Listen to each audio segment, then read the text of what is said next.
Hello everyone. आज के इस क्लास में हम नौ पसाड़ी के बारे में डिस्कस करेंगे। इस क्लास के थ्रू आप एनसीईआरटी की बुक के पढ़ने के तरीके को सीख पाएंगे।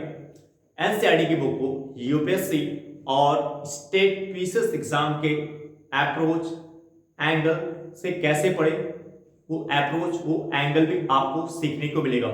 साथ ही साथ आप ये भी सीख पाएंगे कि एनसीईआरटी के थ्रू जो भी चैप्टर आप पढ़ रहे हैं उस चैप्टर के अंदर किस टॉपिक पे आपको ज्यादा फोकस होना है, कहां पे आपको ज्यादा समय देने की जरूरत है, कहां पे आपको कम समय देने की जरूरत है। यानी आप अपने समय को, अपने टाइम को आप स्मार्ट तरीके से यूटिलाइज कर पाएंगे और उस एनसीईआरटी की बुक को भी आप स्मार्ट अप्रोच से, यानी यूपीएससी के अप्रोच से, स्टेट पीसीएस एग्जाम के अप्रोच से पढ़ पाएंगे। नौपसाड़ के अंतर्गत नौपसाड़ चैप्टर में जो फर्स्ट हेडिंग इस एनसीईआरटी की बुक में दिया गया है वो है बलूचिस्तान में सबसे प्राचीन ग्रामीण बसावट। और जो दूसरी हेडिंग का एनालिसिस करेंगे बुर्ज होम और चिरांद में हड्डियों के औजार। नौपसाड़ चैप्टर के अंतर्गत आज की क्लास में जो दो हेडिंग हम डिस्कस करेंगे वो है बलूचिस्तान में सबसे प्राचीन ग्रामीण बसावट। बलूचिस्तान में सबसे प्राचीन ग्रामीण बसावट। बुर्ज होम और चिरांद में हड्डियों के औजार। ये दोनों टॉपिक्स यूपीएससी एग्जाम और स्टेट पीसीएस एग्जाम के लिए एक इंपॉर्टेंट एंगल है क्वेश्चंस बनने का। इन दोनों टॉपिक्स पे स्टेट पीसीएस के प्रीलिम्स एग्जाम में क्वेश्चंस पूछा जा चुका है। यूपीएससी एग्जाम के लिए भी, यूपीएससी प्रीलिम्स एग्जाम के लिए भी ये एक इंपॉर्टेंट एंगल है क्वेश्चंस बनने का। फर्स्ट हेडिंग हम डिस्कस करेंगे बलूचिस्तान में सबसे प्राचीन ग्रामीण बसावट। इस हेडिंग को अगर आप देखें ध्यानपूर्वक, केयरफुली अगर आप इस हेडिंग को देखें तो क्लियर हो जा रहा है कि इस हेडिंग में एक प्रश्न छिपा हुआ है। इस हेडिंग पे भी एक प्रश्न बन सकता है। कैसे? आपसे ये पूछ सकता है कि सबसे प्राचीन ग्रामीण बसावट किस स्थल पर आपको देखने को मिलता है? बलूचिस्तान स्थल में आपको सबसे प्राचीन ग्रामीण बसावट देखने को मिलता है। बलूचिस्तान स्थल जो है ये पाकिस्तान में स्थित है। यूपीएससी या स्टेट पीसीएस के जो प्रीलिम्स एग्जाम के क्वेश्चंस होते हैं, अगर आप उसका आंसर करें तो आप देखेंगे कि प्रत्येक वर्ष प्रीलिम्स एग्जाम के बहुत से ऐसे क्वेश्चंस होते हैं जो एनसीईआरटी की बुक की जो हेडिंग होती है वहां से सीधे पूछ ले जाते हैं। इसलिए एनसीईआरटी की बुक के अंदर जो चैप्टर आप पढ़ रहे हो उस चैप्टर के अंदर जो इंपॉर्टेंट टॉपिक्स, जो हेडिंग्स दिए रहते हैं वो क्वेश्चंस बनने का एक इंपॉर्टेंट एंगल होता है। इसलिए वो इंपॉर्टेंट कीवर्ड्स होता है। आप उसकी शॉर्ट नोट्स जो आपको लग रहा है कि ये कीवर्ड्स इंपॉर्टेंट है, आप इस क्लास के थ्रू आपको सीखने को मिल जाएगा कि किस प्रकार के कीवर्ड्स इंपॉर्टेंट होते हैं, उसको आप एक शॉर्ट नोट्स में मेंशन कर सकते हैं। तो हेडिंग्स, इसलिए हेडिंग्स को आपको केयरफुली, ध्यानपूर्वक पढ़ना चाहिए, क्योंकि प्रीलिम्स एग्जाम में कभी कभी जो है उस हेडिंग पे ही क्वेश्चंस बन जाता है। तो जो हेडिंग्स है वो आपके दिमाग में अच्छी तरीके से बैठ जाना चाहिए। एक इंपॉर्टेंट कीवर्ड्स होता है क्वेश्चंस बनने का। बलूचिस्तान की बात करें तो जो बलूचिस्तान है, बलूचिस्तान पाकिस्तान में स्थित है। बलूचिस्तान नौपसाड़ युग का एक महत्वपूर्ण स्थल है। बलूचिस्तान नौपसाड़ युग का एक महत्वपूर्ण स्थल है जो पाकिस्तान में स्थित है। यहां पे आपको सबसे प्राचीन ग्रामीण बसावट देखने को मिलता है। बलूचिस्तान का एक महत्वपूर्ण स्थल मेहरगढ़ है। मेहरगढ़ पाकिस्तान में स्थित है। बलूचिस्तान का एक महत्वपूर्ण स्थल मेहरगढ़ है जो पाकिस्तान में स्थित है। और ये बोलन नदी के किनारे स्थित है। इस मेहरगढ़ स्थल को अनाज की टोकरी भी कहा जाता है। इस मेहरगढ़ स्थल को अनाज की टोकरी भी कहा जाता है। मेहरगढ़ सिंध और भूमध्य सागर के बीच का सबसे बड़ा नौपसाड़ स्थल माना जाता है।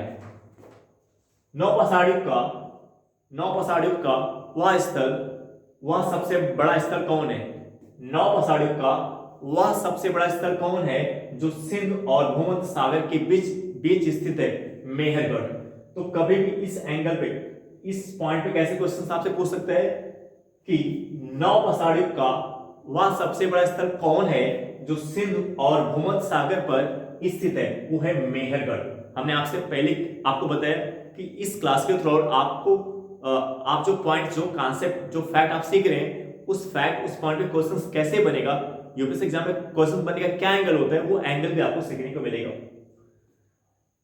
स्टेट पीसीएस एग्जाम या यूपीएससी एग्जाम के लिए एक एंगल और क्या क्वेश्चन बनेगा कि जो मेहरगढ़, जो मैच द फॉलोइंग के क्वेश्चन होते हैं, जैसे मेहरगढ़ के सामने लिख दिया बोलन नदी।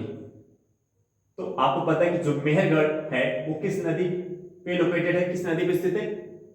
बोलन नदी। मेहरगढ़ बोलन नदी के किनारे स्थित है। आप यहाँ पे बोलन नदी के स्थान पे किसी और नदी का यूज कर सकते हैं क्वेश्चन को गलत कराने के लिए, लेकिन आपको क्या सीखने को मिल रहा है कि जो मेहरगढ़ है वो किस नदी पर स्थित है, किस नदी के किनारे स्थित है? बोलन नदी के किनारे स्थित है। अब यहाँ पे इस पॉइंट को देखेंगे कि कैसे बलूचिस्तान में सबसे प्राचीन ग्रामीण बसावट की शुरुआत कैसे होती है। सबसे प्राचीन ग्रामीण बसावट बलूचिस्तान में आपको कैसे देखने को मिलता है? यदि बलूचिस्तान की बात करें जो पाकिस्तान में स्थित है, यहाँ पे शुरू से ही गेहूं और जौ का उत्पादन होता था। बलूचिस्तान जो पाकिस्तान में स्थित है, यहाँ पर शुरू से ही गेहूं और जौ का उत्पादन होता था। गेहूं और जौ का उत्पादन होता था, यानी अनाज का उत्पादन के रूप में गेहूं और जौ का उत्पादन बलूचिस्तान जो पाकिस्तान में स्थित है, यहाँ पे शुरू से ही होता था। आगे क्या देखने को मिलता है? जब बलूचिस्तान क्षेत्र में पशुपालन पहले की तुलना में बढ़ा, जब बलूचिस्तान क्षेत्र में पशुपालन पहले की तुलना में बढ़ा, तो इससे कृषि में मदद मिली। कृषि में मदद मिली जिससे अनाज का उत्पादन बढ़ा। और जब अनाज का उत्पादन बढ़ा तो इसका भंडारण भी शुरू हुआ। जब अनाज का उत्पादन बढ़ा तो इसका भंडारण भी शुरू हुआ, क्योंकि अनाज को अगर आप सुरक्षित जगह पे नहीं रखेंगे तो वर्षा से ये क्या हो सकता है? खराब हो सकता है। तो अनाज को अगर आपको सुरक्षित रखना है तो उसके लिए उसका भंडारण करना आवश्यक है। इसलिए जब अनाज का उत्पादन बढ़ा तो इसका भंडारण भी शुरू हुआ। यानी अनाज को सुरक्षित करने के लिए अनाज का भंडारण भी किया जाने लगा। अनाज का भंडारण किसमें किया जा रहा था? भंडार गृह में जो किसका बना होता था? मिट्टी की ईंटों का बना होता था। अनाज का भंडारण किसमें किया जाता था? भंडार गृह में किया जाता था, जो मिट्टी की बर्तन का बना होता था। साथ ही साथ मिट्टी की ईंटों का सॉरी ये जो भंडार गृह है ये मिट्टी की ईंटों का बना होता था। भंडार गृह मिट्टी की ईंटों का बना होता था। साथ ही साथ मिट्टी की ईंटों का कई कमरेनुमा संरचनाएं आपको बलूचिस्तान में देखने को मिलता है। साथ ही साथ मिट्टी की ईंटों की कई कमरेनुमा संरचनाएं आपको बलूचिस्तान में देखने को मिलता है, जो किसका एविडेंस है? जो यहाँ पे प्राचीन ग्रामीण बसावट का एविडेंस। ये किसका एविडेंस? आपको किसका एविडेंस मिल रहा है? प्राचीन ग्रामीण बसावट का ये एविडेंस आपको इस पॉइंट से देखने को मिल रहा है। मिट्टी की ईंटों की कई कमरेनुमा संरचनाएं आपको कहां पे देखने को मिलती है? बलूचिस्तान में, जो यहाँ पे सबसे प्राचीन ग्रामीण बसावट का प्रमाण है। इससे हमें बलूचिस्तान में सबसे प्राचीन ग्रामीण बसावट का इस पॉइंट से इस प्रमाण मिलता है, क्योंकि यहाँ पे इस बलूचिस्तान के क्षेत्र में हमें मिट्टी की ईंटों की कई कमरेनुमा संरचनाएं हमें देखने को मिलती है। किसी में मदद मिलने के साथ साथ यहाँ पे देखें तो बलूचिस्तान के क्षेत्र में ईसा पूर्व 4500 के बाद कुम्हार का चाक अस्तित्व में आया। कुम्हार के चाक के अस्तित्व में आने से मिट्टी के बर्तनों में बेहतरी और बढ़ोतरी हुई। साथ ही साथ उसे रंगा भी जाने लगा। अब यहां पे देखिए, अगर हम देखिए नौपसार युग, नौपसार युग एक ऐसा युग है जहां पे फर्स्ट टाइम बर्तन बनाने की कला की शुरुआत होती है। अनाज के भंडारण की बात हो या मिट्टी के बर्तन बनाने की शुरुआत हो, तो फर्स्ट टाइम आपको कहां पे देखने को मिलता है? नौपसार युग में देखने को मिलता है। इसके पीछे का कारण क्या है?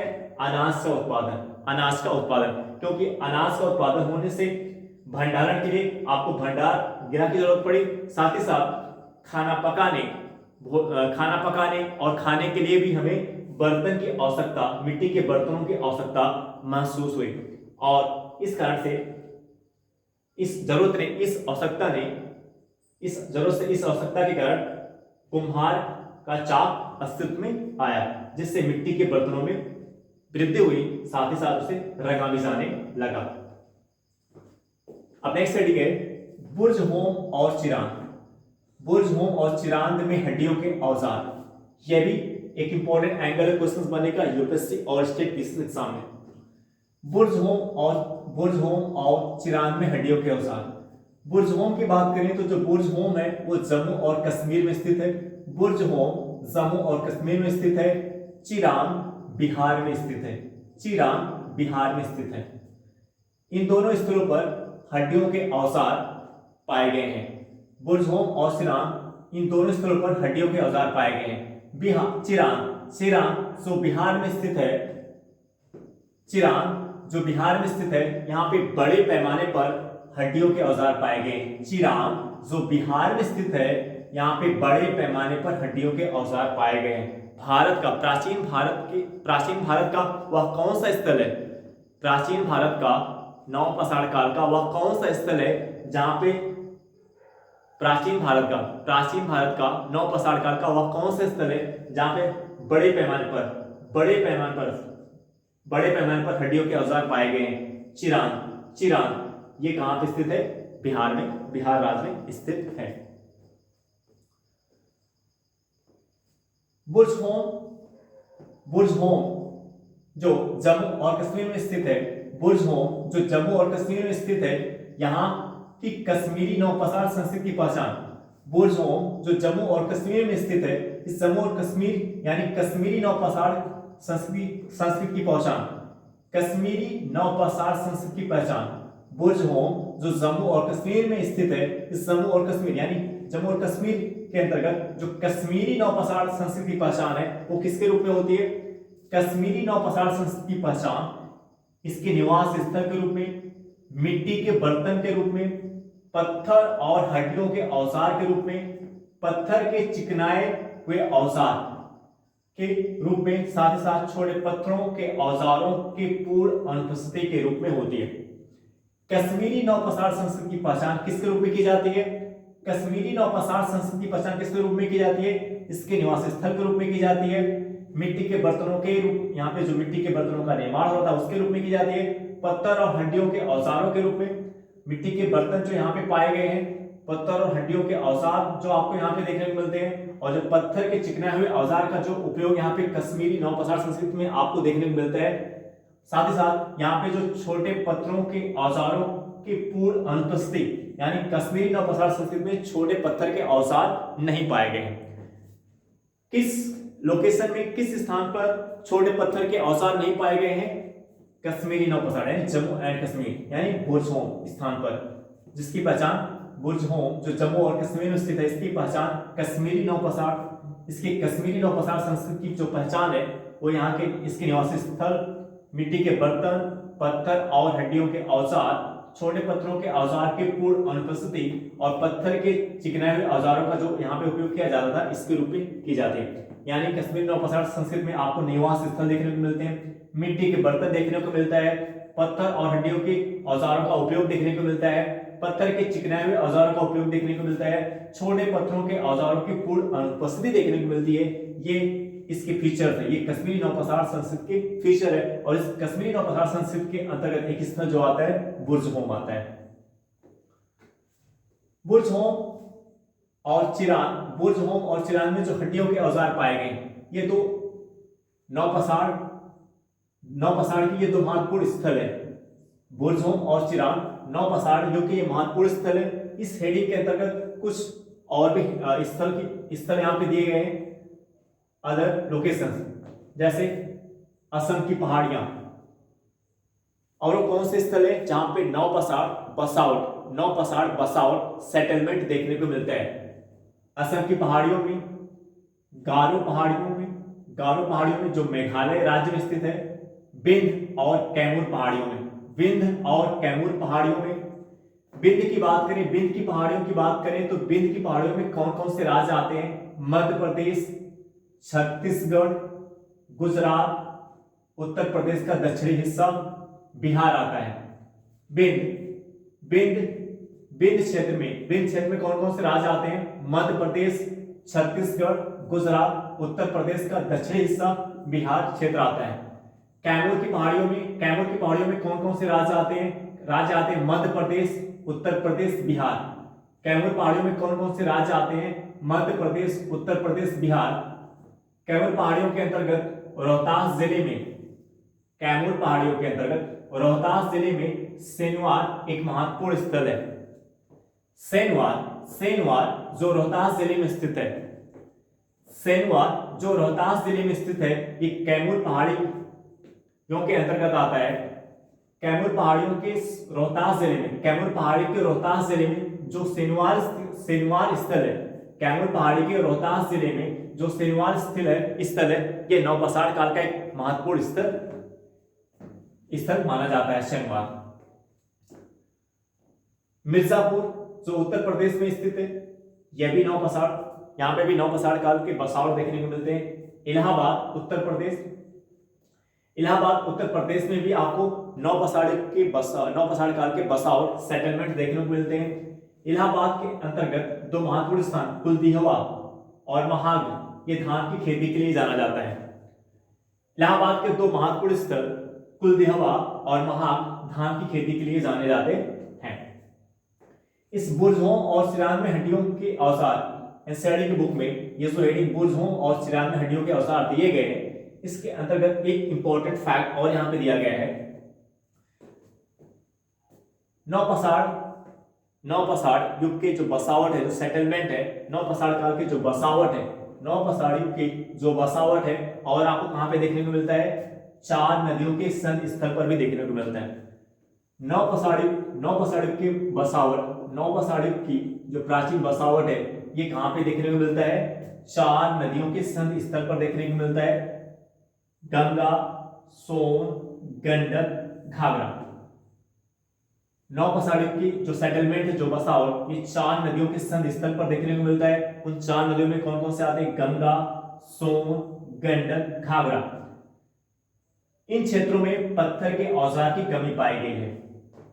गंगा, सोन, गंडक, घाघरा जो 4 नदियों के नवपाषाण काल की बसावट आपको 4 नदियों के संधि स्थल पर देखने को मिलता है। उस 4 नदियां कौन सी? गंगा, सोन, गंडक, घाघरा। इन क्षेत्रों में पत्थर के औजार की कमी पाई गई है। इसके पीछे का कारण क्या होगा? इसके पीछे कारण ये क्योंकि जो गंगा, सोन, गंडक, घाघरा है, ये मैदानी क्षेत्र में स्थित है। गंगा, सोन, गंडक, घाघरा के आसपास का जो क्षेत्र है, मैदानी क्षेत्र है। तो जो मैदानी क्षेत्र होगा, वहां पे पत्थर के औजार की कमी होगी। पत्थर के औजार बड़े पैमाने पर कहां पे पाए जाएंगे? पहाड़ी क्षेत्रों में पाए जाएंगे, जैसे कैमूर पहाड़ी, गारो पहाड़ी, असम पहाड़ी। इन क्षेत्रों में आपको पत्थर के औजार ज्यादा देखने को मिलेंगे, लेकिन जो मैदानी क्षेत्र होता है, वहां पे पत्थर के औजार की कमी आपको देखने को मिलेगी। मान लीजिए इस पॉइंट पे क्वेश्चन पूछ लिया गया, तो आपको अगर ये पता नहीं है, बट आप कॉमन सेंस यूज करके आप ये क्लियर कर सकते हो, क्योंकि गंगा, सोन, गंडक, घाघरा मैदानी क्षेत्र में स्थित है, इसलिए यहाँ पे पत्थर के औजार की कमी होगी। यूपीएससी एग्जाम में बहुत से ऐसे क्वेश्चंस होते हैं जिससे आप कॉमन सेंस यूटिलाइज करके सॉल्व कर सकते हैं, लेकिन वो कॉमन सेंस तब काम करता है जब आपका एनसीईआरटी का कांसेप्ट और एनसीईआरटी का फैक्ट जो होता है वो क्लियर होता है और प्रीवियस क्वेश्चन पेपर आप सही ढंग से तैयार कर लेते हैं। तो एक इंपॉर्टेंट कीवर्ड है क्वेश्चंस बनने का। तो ये कुछ इंपॉर्टेंट साइट्स हैं, इंपॉर्टेंट स्थल हैं। यहाँ पे आप देख रहे होंगे कि मैक्सिमम जो पॉइंट डिस्कस किया जा रहा है वो नवपाषाण युग से रिलेटेड इंपॉर्टेंट साइट्स हैं, इंपॉर्टेंट स्थल है, और इस साइट्स पे, इस स्थल पे क्वेश्चंस बनने की संभावना ज्यादा है। तो एक इंपॉर्टेंट एरिया है, इंपॉर्टेंट पार्ट है क्वेश्चंस बनने का।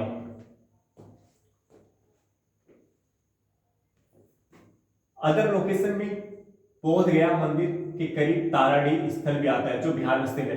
तो बोध गया मंदिर के करीब बोध गया मंदिर के करीब ताराडीह स्थल जो बिहार में स्थित है। यहाँ पे भी नौ पसाड़, यहाँ पे भी आपको नौ पसाड़ियों की बसावट सेटलमेंट यहाँ पे देखने को मिलता है। यानी नौ पसाड़ काल की बस्तियां, नौ पसाड़ियों की बस्तियां, और आपको कहां पे देखने को मिल रहा है? बोध गया मंदिर के करीब ताराडीह स्थल में, जो कहां पे लोकेटेड है? बिहार में लोकेटेड है। इस बुर्ज होम को भोजपत्र की जगह भी कहा जाता है। इस बुर्ज होम को भोजपत्र की जगह भी कहा जाता है। बुर्ज होम से रिलेटेड दो इंपॉर्टेंट फैक्ट और है। बुर्ज होम जो जम्मू और कश्मीर में स्थित है, बुर्ज होम जो जम्मू और कश्मीर में स्थित है, यहाँ पे रूखी मीन्स सूखी रूखी या सूखी भूरी मिट्टी के बर्तनों का इस्तेमाल किया जाता था। बुर्ज होम जो जम्मू और कश्मीर में स्थित है, यहाँ पे रूखी भूरी मिट्टी के बर्तनों का इस्तेमाल होता था। बुर्ज होम जो जम्मू और कश्मीर में स्थित है, यहाँ पर कब्र में पालतू कुत्तों को भी दफनाया जाता था। बुर्ज होम जो जम्मू और कश्मीर में स्थित है, यहाँ पर कब्र में पालतू कुत्तों को भी दफनाया जाता था। सभी नौ पसाड़ स्थलों में, सभी नौ पसाड़ युग के स्थलों में बुर्ज होम एक ऐसा स्थल है, बुर्ज होम एक ऐसा स्थल है जहां पर कब्र में पालतू कुत्तों को भी दफनाया जाता था। नौ पसाड़ युग के अंतर्गत केवल एक ऐसा स्थल है, वो बुर्ज होम है जो जम्मू और कश्मीर में स्थित है। यहाँ पर कब्र में पालतू कुत्तों को भी दफनाया जाता था। इस पॉइंट पे यानी इस एंगल पे क्वेश्चन पूछा जा चुका है। तो यहाँ पे जो भी कॉन्सेप्ट डिस्कस किया गया है वो वर्ड इंस्टेंट इस बुक के लेवल का है, और ये जो भी पॉइंट मैं यहाँ पे डिस्कस किया हूं ये क्वेश्चंस बनने का एक इंपॉर्टेंट एंगल है। अब अगर आप इस वर्ड इंस्टेंट की बुक के अंदर इस नौ पसाड़ी के चैप्टर को पढ़ने जाएंगे तो वो चैप्टर आपको अच्छी तरीके से समझ में आएगा। लेकिन कब? जब आप इस क्लास को आप सही तरीके से, सही ढंग से अगर आप इसको देखते हैं, इस वीडियो को सही तरीके से देखते हैं, तो आप जब इस वर्ड एनसीईआरटी के अंदर इस चैप्टर को आप पढ़ेंगे तो ये चैप्टर आपको आसानी से समझ में आ जाएगा। आई होप दैट ये डिस्कशन आपको समझ में आया होगा। अब हम आपसे नेक्स्ट वीडियो मिलेंगे। Okay, bye.